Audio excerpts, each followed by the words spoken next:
Hello friends, स्वागत है आप सभी का हमारे यूट्यूब चैनल आर के एस पी एन हब। तो फ्रेंड, आज की वीडियो में हम बात करेंगे कि जो बीपीएससी टीआरई 3 है उसका कुछ ही दिनों में रिजल्ट ही आ जाएगा। तो उसमें जिन बच्चों का सिलेक्शन होने वाला है उनको पता है कि उनका सिलेक्शन हो जाएगा, तो उनको डॉक्यूमेंट वेरिफिकेशन में कौन-कौन से डॉक्यूमेंट की ज़रूरत पड़ेगी और वो कौन से डॉक्यूमेंट हैं, अगर वो नहीं होंगे तो उनके बिना उनकी डीवी नहीं होगी। तो आज की वीडियो में हम सभी क्लासेस की बात करेंगे, चाहे वो हमारा 1 टू 5 का हो, चाहे वो हमारा 6 टू 8 का हो, चाहे हमारा टीजीटी का हो, चाहे हमारा पीजीटी का हो, ठीक है? सभी जो क्लासेस हैं, सब में डॉक्यूमेंट वेरिफिकेशन कौन-कौन से लगेंगे, उनकी हम सभी की बात करेंगे, ठीक है? तो देखिए, हम वो आपको नोटिफिकेशन दिखाएँगे, जो बीपीएससी आयोग की तरफ से जारी किया गया है, ठीक है? उस ऑफ़िशियल नोटिफिकेशन की बात करेंगे, जो बीपीएससी ने खुद जारी किया है कि ये वाले आपके डॉक्यूमेंट्स वेरिफिकेशन में लगेंगे, ठीक है? तो बात करते हैं। देखिए, हमारे पास ये हमारा चेक लिस्ट है, न यहाँ पर लिखा हुआ है दस्तावेज़ की सूची, लेकिन देखिए इसमें बहुत ज़्यादा ब्लर दिख रहा है, ठीक है? जिससे आपको साफ नहीं दिखेगा, इसीलिए हमने एक-एक पॉइंट को हमने खुद से लिखा हुआ है, ठीक है? फिर मैं आपको वो ही दिखा रहा हूँ, उसमें आपको समझा रहा हूँ, ठीक है? तो देखिए, सबसे पहले अगर हमारी ज़रूरत पड़ेगी, वो हमारी पड़ेगी हमारा सबसे बड़ा जो हमारी सबसे बड़ी पहचान है, पहचान आईडी है, वो हमारी है आधार कार्ड, ठीक है? तो हमें सबसे पहले आधार कार्ड की ज़रूरत पड़ेगी, और वो आधार कार्ड जिसमें हमारा क्या होगा, हमारा खुद का नंबर जुड़ा होगा, ठीक है?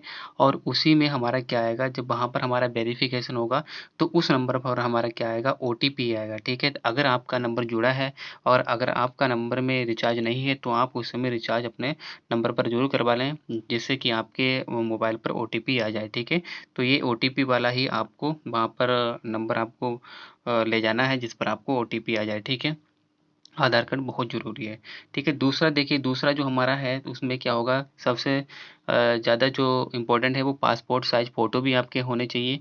तो कितने होने चाहिए, आपके यहाँ से 10 से 15 आपके पास पासपोर्ट साइज़ फ़ोटो आपके पास होने चाहिए, ठीक है? इससे कम नहीं होने चाहिए, क्योंकि अगर ज़्यादा होंगे तो तब तो कोई दिक्कत नहीं है, लेकिन अगर आपके पास कम हुए तो आपके लिए थोड़ी प्रॉब्लम क्रिएट हो जाएगी, ठीक है? तो आपके पास 10 से 15 फ़ोटो आपके पास होनी चाहिए, ठीक है? नेक्स्ट जो हमारा है, अब देखिए, जो हमारा हमने आप लोगों ने जो भी एग्ज़ाम दिए थे, ठीक है? तो आपको एक वहाँ पर वेरिफ़ाइड प्रवेश पत्र जो एडमिट कार्ड था, वो आपको साथ में ले जाना है, ठीक है? ये भी आपका इम्पोर्टेंट है, तो इसे आपको नहीं भूलना है, तो आपको ये अपने डॉक्यूमेंट में इसे ऐड करके रखना है, ठीक है? नेक्स्ट देखिए, नेक्स्ट जो हमारा है, जो आप लोगों ने आवेदन पत्र दिया था, ठीक है? जो आवेदन पत्र भरा था, तो उसमें जो आपने कई बच्चों ने उसका प्रिंट आउट निकाल कर पहले ही रख लिया होगा, या फिर जो बहुत सारे बच्चे ऐसे होते हैं जिन्होंने प्रिंट आउट नहीं निकाला था, ठीक है? तो जिन्होंने नहीं निकाला था उन तो कोई प्रॉब्लम की बात नहीं है, क्योंकि अभी भी आप अगर अपना लॉगिन करेंगे तो उसमें आपका जो आवेदन पत्र है, तो उसमें आ जाएगा सामने, तो वहाँ से आप उसको डाउनलोड कर सकते हैं, वहाँ से प्रिंट इसका निकाल सकते हैं, ठीक है? तो आवेदन पत्र भी आपको एक फ़ोटोकॉपी उसकी ले जानी है, ठीक है? नेक्स्ट देखिए, फिर देखिए, अगर हम डॉक्यूमेंट्स की बात करें, जो हमारी मार्कशीट वगैरह है, ठीक है? तो सबसे पहले हमारे पास 10th की मार्कशीट होनी चाहिए, ठीक है? और फिर जो हमारा, जैसे कि बहुत सारे बच्चे ऐसे होंगे जिनका 2010 से 10 का या फिर 2012 से पहले का जो हाई स्कूल होगा, तो उनका जो हाई स्कूल की मार्कशीट है और उनका हाई स्कूल का जो सर्टिफ़िकेट है वो अलग-अलग आता था, तो उनको वो दोनों को ले जाना है। और लेकिन जो 2010 के बाद के हैं, तो उनका जो सर्टिफ़िकेट और मार्कशीट एक ही मार्कशीट पे आ रहा था, ठीक है? तो उनको लिए कोई प्रॉब्लम नहीं है, लेकिन जो पहले वाले बच्चे हैं तो उनका जो मार्कशीट था उनको वो भी ले जाना है, और जो 10th का सर्टिफिकेट होता है, ठीक है? जिसे हम सनद भी बोलते हैं, वो भी आपको साथ में ले जाना है, ठीक है? तो ये हाई स्कूल की दोनों चीज़ें ले जानी है। तो फ्रेंड देखिए, फिर उसके बाद हमें हाई स्कूल की मार्कशीट और सर्टिफिकेट के बाद फिर हमें 12th का मार्कशीट ले जाना है। फिर उसका जो भी आपका सर्टिफिकेट है उसको भी ले जाना है। देखिए, ये आपको ओरिजिनल भी ले जाने हैं, और इनके जो ओरिजिनल आपके डॉक्यूमेंट होंगे, ठीक है? इनकी आपको 2-2 सेट कॉपी भी करवा के ले जाना है, ठीक है? यानी 2-2 सेट आपके पास कॉपी भी वहाँ पर होने चाहिए, और ये ओरिजिनल आपके पास भी डॉक्यूमेंट वहाँ पर होने चाहिए, ठीक है?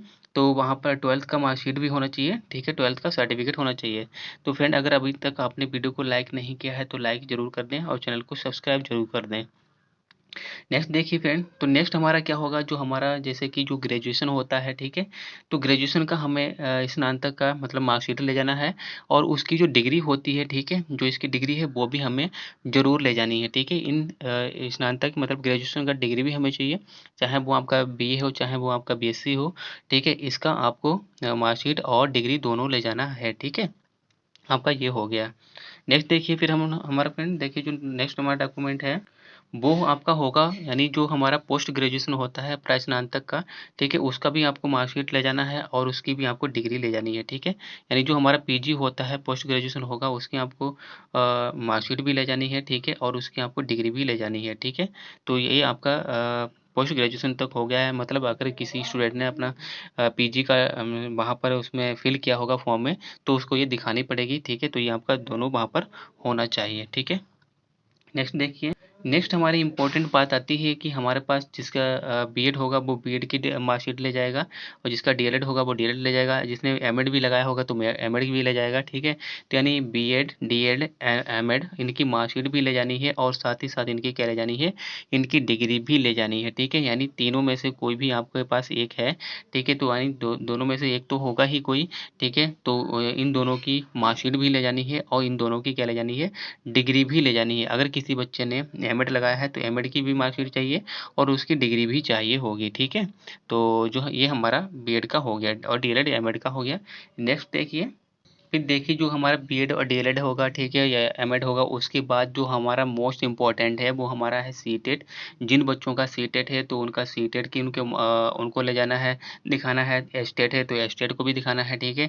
और इसमें क्या करना है, मार्कशीट भी दिखाना है आपको, और इसमें दोनों सर्टिफिकेट भी दिखाना है, ठीक है। एस्टेट का जो सीटेट होता है, इसकी मार्कशीट भी होती है और इसका सर्टिफिकेट भी होता है, ठीक है। अब देखिए जो अदर स्टूडेंट है, अदर स्टेट के जो स्टूडेंट हैं, तो उनका सीटेट चाहे वो किसी भी कैटेगरी के हों, उनका 90 होना चाहिए, ठीक है।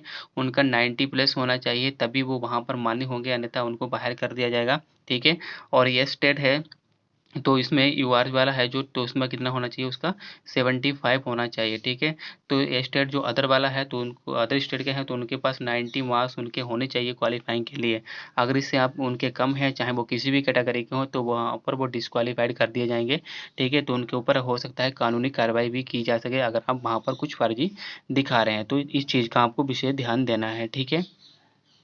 फिर देखिए जो बच्चे मतलब जो बिहार के हैं, ठीक है, जो स्पेशल बिहार के ही हैं, जिनका बिहार में मूल निवास है, तो उनको अपना जाति प्रमाण पत्र भी दिखाना है, ठीक है। जो यूआर को छोड़कर जितने भी कैटेगरीज वाइज हैं वहाँ के, ठीक है, तो उनको अपना जाति प्रमाण पत्र भी वहाँ पर दिखाना है, जो बिहार के स्टूडेंट होंगे, ठीक है, उनका सर्टिफिकेट और इसकी फोटोकॉपी भी वहाँ पर ले जाना है, इसका ओरिजिनल सर्टिफिकेट आपको ले जाना होगा, ठीक है।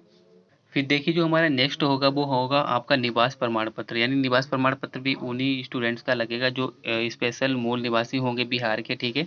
अदर स्टेट वालों का मूल निवास से यानी निवास से प्रमाण पत्र से कोई लेना देना नहीं है। अगर आपके पास है तो अच्छी बात है, अगर नहीं है तो कोई भी बात नहीं है, मतलब जो अदर स्टेट के हैं। लेकिन जो बिहार के होंगे उनके लिए निवास प्रमाण पत्र बहुत ही नेसेसरी हो जाएगा, ठीक है। तो ये आपके बिहार के स्टूडेंट के लिए आपके पास ज़रूर होना चाहिए, ठीक है। नेक्स्ट देखिए, अब यहाँ पर बात करते हैं आय प्रमाण पत्र। तो आय प्रमाण पत्र भी उन्हीं स्टूडेंट को ज़रूरत है, ठीक है, जो बिहार के स्पेशल होंगे, ठीक है। अदर स्टेट के जो स्टूडेंट होंगे उनको भी ये आय प्रमाण पत्र की कोई भी ज़रूरत नहीं होगी, ठीक है। तो स्पेशली ये आपको बिहारी स्टूडेंट के लिए ही आय प्रमाण पत्र है, निवास प्रमाण पत्र है और जाति प्रमाण पत्र है, ठीक है। अदर स्टेट के जो स्टूडेंट होंगे उनके लिए कोई ज़रूरत नहीं है, ठीक है। तो फ्रेंड अगर अभी तक आपने चैनल को सब्सक्राइब लाइक नहीं किया है तो वीडियो को लाइक कर दें और चैनल को सब्सक्राइब जरूर कर दें। अब देखिए जो हमारा ओबीसी एनसीएल है, ठीक है, यानी नॉन क्रीमिलेयर है, ठीक है। यानी अभी जो कोर्ट का आदेश हुआ था, ठीक है, आरक्षण के ऊपर जिसमें क्रीमिलेयर बननी थी, तो जो बच्चे ओबीसी एनसीएल में आ रहे हैं, ठीक है, तो उनको अपना ये नॉन क्रीमिलेयर का सर्टिफिकेट भी ले जाना जरूरी है, ठीक है। अगर ये नहीं है, अगर आप इसके बिना अपना दावा कर रहे हैं तो आपका कोई भी वहाँ पर दावा मान्य नहीं होगा, ठीक है। तो आपको ये सर्टिफिकेट जरूर आपको ले जाना है अपने साथ, ठीक है। जो ओबीसी एनसीएल यानी नॉन क्रिमिनल के स्टूडेंट हैं उनको ये सर्टिफिकेट जरूर ले जाना है, ठीक है। अब बात करते हैं, देखिए जो ईडब्ल्यूएस होता है, ठीक है, जो हमारे यूआर कैटेगरी के ही होते हैं, जो आर्थिक रूप से कमज़ोर होते हैं, इनको 10% की यहाँ पर छूट मिल के रखी हुई है, ठीक है। तो यहाँ इनको भी अपना सर्टिफिकेट दिखाना है, ठीक है। तो इनका सर्टिफिकेट वो ही मान्य होगा जो 1 साल के अंदर का होता है, ठीक है। तो जो ईडब्ल्यूएस होता है वो सिर्फ 1 साल के लिए ही मान्य होता है, तो आपका 1 साल के अंदर का ही बना होना चाहिए, तो वो आपको वहाँ पर ले जाना है, ठीक है। नेक्स्ट हम बात करते हैं, अब जो दिव्यांग बच्चे होते हैं उनको दिव्यांग, अगर वो इस कैटेगरी में आ रहे हैं तो दिव्यांग का जो सर्टिफिकेट है वो उनको ले जाना है। आपको वही बच्चे इसको ले जाएं और वही बच्चे इसको दिखाएं जो स्पेशल इस कैटेगरी में आते हैं। बहुत सारे स्टूडेंट होते हैं जो फर्जी बनवा लेते हैं, ठीक है, बाद में उनको जांच करके बाहर निकाल दिया जाता है, ठीक है। तो ऐसा ना करें। तो अगर आप इसमें आ ही रहे हैं स्पेशल, तभी इसका आप उपयोग करें, ठीक है, वरना दुरुपयोग ना करें, ठीक है, अन्यथा आपके ऊपर कार्रवाई भी की जा सकती है। फिर यहाँ पर बात करते हैं कि एक हमारे पास स्पेशल हमारे पास आईडी कार्ड होना चाहिए, चाहे वो हमारे पास पैन कार्ड होना चाहिए, चाहे ड्राइविंग लाइसेंस होना चाहिए, ठीक है। इन दोनों में से हमारे पास कोई भी एक चीज़ होनी चाहिए जो वहाँ पर हमसे पूछी जाएगी, ठीक है। यानी हमारे पास आधार कार्ड के अलावा भी एक हमारे पास और भी आईडी कार्ड होना चाहिए, जो हमारा पैन कार्ड या फिर ड्राइविंग लाइसेंस, इन दोनों में से कोई भी एक चीज़ होनी चाहिए। फिर हम बात करते हैं कि जो हमारा बैंक पासबुक है और चेकबुक है, इनमें से हमारा क्या होना चाहिए। देखिए इन दोनों में से हमारे पास दोनों चीज़ें होनी चाहिए, ठीक है। अगर आपके पास चेकबुक नहीं है तो कोई बात नहीं है, लेकिन आपके पास बैंक पासबुक होनी चाहिए और वो किसी भी बैंक का होना चाहिए, ठीक है। वो किसी भी बैंक का होना चाहिए, ठीक है। अगर आपके पास एसबीआई का है तो सबसे अच्छी बात है, ठीक है, वरना आपके पास किसी भी बैंक का अगर आपके पास बुक है और अकाउंट है तो चलेगा, ठीक है। तो यहाँ पर आपके पास बैंक पासबुक ज़रूर होना चाहिए। अगर आपके पास चेकबुक है तो चेकबुक भी आप उसको ले जाएं साथ में, ठीक है। नेक्स्ट देखिए, तो फिर देखिए जब आपका रिजल्ट आ जाएगा, ठीक है, तो सभी जो आपने डॉक्यूमेंट अपलोड किए थे साइट पर, जब आपने फॉर्म फिल किया था, तो जितने भी आपके डॉक्यूमेंट्स हैं तभी उन सभी पर आपका क्या होगा, बीपीएससी का वाटर मार्क आएगा, ठीक है। तो वो सभी डॉक्यूमेंट जो आपके वाटर मार्क वाले हैं आपकी साइट पर आपके होंगे, उनको अपलोड करना है और उनको भी आपको अपने साथ ले जाना है, ठीक है। इनके बिना आपका काम नहीं चलेगा, ये बहुत ज़रूरी है, ठीक है। वाटर मार्क्स वाले अपने डॉक्यूमेंट प्रमाण पत्रों को साथ में ले जाना है, ठीक है। तो फ्रेंड यहाँ पर देखिए आवश्यक सूचना क्या है। देखिए यहाँ पर जाति, निवास, आय, ठीक है, ओबीसी, एनसीएल, वर्तमान समय का जो होना चाहिए, ठीक है, जो अभी अभी लागू हुआ है। सभी कागजात जल्द बनवा लें, जिससे कि आपका जैसे रिजल्ट आ जाए फिर आपको टाइम ना मिले और आप बनवा ना पाएँ, ठीक है, अन्यथा आप डीबी से बाहर कर दिए जाएंगे। एक बात और, विवाहित लड़कियों का जाति, निवास या आय तथा ओबीसी एनसीएल में पिता का नाम, यानी जो जन्म देने वाले पिता हैं, मतलब जो भी आपके पिता हैं उनका नाम जरूर होना चाहिए, ठीक है। और अगर उनका नाम नहीं होगा तो आपका क्या होगा, वहाँ पर डीबी वेरिफिकेशन नहीं होगा, ठीक है। तो आप इस बात का ज़रूर ध्यान दें, लड़कियाँ विशेषकर इस बात का ज़रूर ध्यान दें, ठीक है। तो फ्रेंड जितना भी हमने डॉक्यूमेंट्स बताया है, ठीक है, तो इसमें आपको शायद ही कोई छूटा हो, तो ठीक है, अगर छूट गया हो तो गलती से उसके लिए सॉरी बोल रहा हूँ। और एक फ्रेंड और भी बात है, जिन स्टूडेंट का अगर प्रोविजनल किसी का मार्कशीट है, तो अगर उसके पास ओरिजिनल नहीं है तो प्रोविजनल भी चलेगा, ठीक है। तो वहाँ पर आपको एफिडेविट लगाना पड़ेगा, ठीक है। तो friend thanks for watching video, like and subscribe my channel RKSPN hub. तो फ्रेंड वीडियो को लाइक जरूर कर दें, चैनल को सब्सक्राइब जरूर कर दें और उन बच्चों को जरूर शेयर करें जो जानते हैं या फिर जो इस तैयारी 3 में जिनका सिलेक्शन होने वाला है, ठीक है। तो उनके लिए भी इम्पोर्टेंट हो जाए, ठीक है। तो आप उनकी ज़रूर से हेल्प करें और ये वीडियो उनको ज़रूर शेयर करें, ठीक है। धन्यवाद।